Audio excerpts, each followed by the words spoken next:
Hello बच्चों, कैसे हो आप सब। Hope all of you are fine. आज हम करते हैं एक्सरसाइज 3.2 का क्वेश्चन नंबर 2। देखिए, on comparing the ratios A1/A2, B1/B2 and C1/C2, find out the whether the lines representing the following pairs of linear equation intersect at a point, are parallel और coincident. यहाँ पर आपको compare करना है A1/A2, B1/B2 और C1/C2 को, और फिर बताना है क्या ये जो लाइंस हैं आपकी, ये आपकी इंटरसेक्ट कर रही हैं एक पॉइंट पर, पैरेलल है या कोइंसिडेंट है। तो देखिए बच्चे, इसका फर्स्ट पार्ट जो है वो कैसे कर सकते हैं हम। एक्सरसाइज 3.2 क्वेश्चन नंबर 2 का फर्स्ट पार्ट। तो देखिए इसमें क्या होता है, A1 x प्लस में B1 y प्लस में C1 इज़ इक्वल टू 0। तो यहाँ पर हमारी फर्स्ट इक्वेशन है 5x माइनस में 4y प्लस में 8 is equal to 0। Second equation होती है हमारी A2x प्लस में B2y प्लस में C2 इज़ इक्वल टू 0। तो यहाँ पर हमारी सेकेंड इक्वेशन है 7x प्लस में 6y माइनस में 9 इज़ इक्वल टू 0।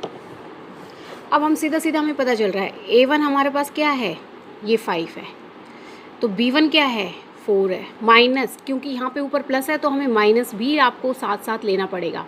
तो B1 हमारे पास -4 है और C1 हमारा 8 है। इसी तरीके से A2 आपके पास 7 है, B2 आपके पास 6 है और C2 -9 है। तो आप यहाँ पर लिख लो A1/A2 क्या हो जाएगा, 5/7। x आपका दोनों में कॉमन है, आपको x y ये आपको नहीं लिखना है, आपको सिर्फ कांस्टेंट उनकी टर्म लिखनी है।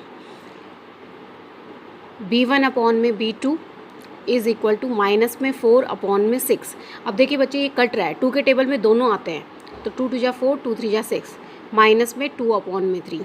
यहाँ पर देखो A1/A2, अगर ये दोनों आपके इक्वल नहीं आ रहे हैं तो हमें आगे करने की ज़रूरत ही नहीं है, आप सीधा लिख सकते हो क्योंकि ये इक्वल नहीं है। तो फिर these lines are intersect at a point. ठीक है बच्चे, अब हम चलते हैं इसके सेकंड पार्ट पर। सेकंड पार्ट है इसका 9x प्लस 3y प्लस में 12 is equal to 0। 18x plus में 6y प्लस में 24 इज़ इक्वल टू 0। तो बच्चे हम इसी तरीके से लिख लेते हैं A1/A2, तो कितना हो जाएगा 9/18। तो 9 के टेबल में दोनों आते हैं, 9 1 जा 9, 9 2 जा 18 is equal to half. B1/B2, तो B1 हमारे पास है 3/6, 3 1 जा 3, 3 2 जा 6, तो ये भी आपके पास हाफ आ गया है। क्योंकि A1/A2 भी 1/2 है, B1/B2 भी 1/2 है। तो अब हम C1/C2 भी चेक करेंगे। C1/C2, तो वो है हमारे पास 12/24, 12 1 जा 12, 12 2 जा 24, तो ये भी आपके पास हाफ आ गया। तो देखो बच्चे, अब तो हमारी तीनों चीज़ पेयर जो है आपके इक्वल हैं। A1/A2 is equal to B1/B2 is equal to C1/C2। तो आप लिख लो, क्योंकि तीनों चीज़ इक्वल हैं तो these lines are coincident lines. अब हम चलते हैं इसके थर्ड पार्ट पर। 6x माइनस में 3y प्लस में 10, 2x माइनस में y प्लस में 9 इज़ इक्वल टू 0। यहाँ पर एज इट इज़ चल रहा है। अब हम वापस से लेते हैं, तो A1/A2 is equal to B1/B2 is equal to C1/C2। A1 हमारे,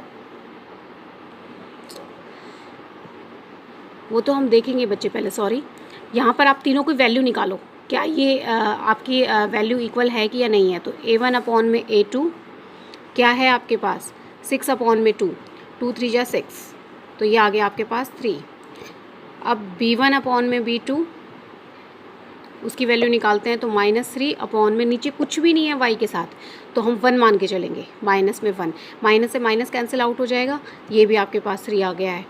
अब हम देखते हैं C1/C2 C2, ये है आपके पास 10/9। तो यहाँ पर देखिए A1/A2 भी 3 आ रहा है, B1/B2 भी 3 आ रहा है, लेकिन C1/C2 10/9 आ रहा है।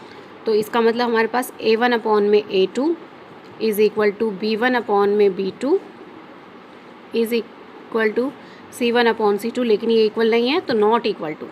इसका मतलब ये नो सॉल्यूशन हो गया है। और तो फिर आप लिखोगे दीज लाइन्स आर पैरेलल।